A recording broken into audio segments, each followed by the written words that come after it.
The WPIL Wrestling Champions start Wednesday, and it could also mark the return of a guy who's considered not only the #1 wrestler in the WPIL, but the state and the country at 120 pounds, Franklin Regional Spencer Lee.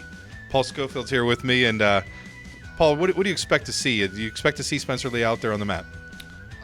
If Spencer has his choice, yes, he'll be on the mat. But the coach, Coach Mauser, he wants to maybe wait until the individual tournaments start in a couple weeks.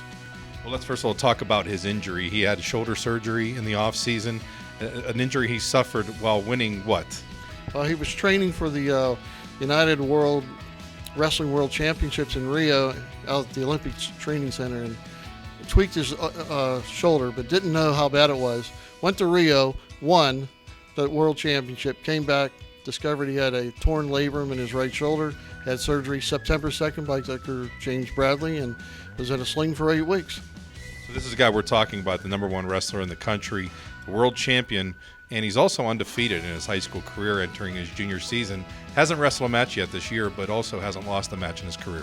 No, he hasn't. He's 97-0 in high school, 2-time state champion, 2-time WPL champion, wants to be the next 4-time state undefeated champion. That's quite an accomplishment for the guys who have done it. What does Spencer Lee's return mean to the Franklin Regional team? Well, it could be a 12-point swing in wrestling matches, because usually Spencer goes out and pins his opponent, and they might have been giving up 6 points the other way.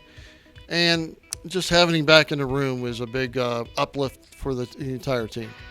And I guess, his goal, though, is more the individual side of things as far as if his coach holds him out.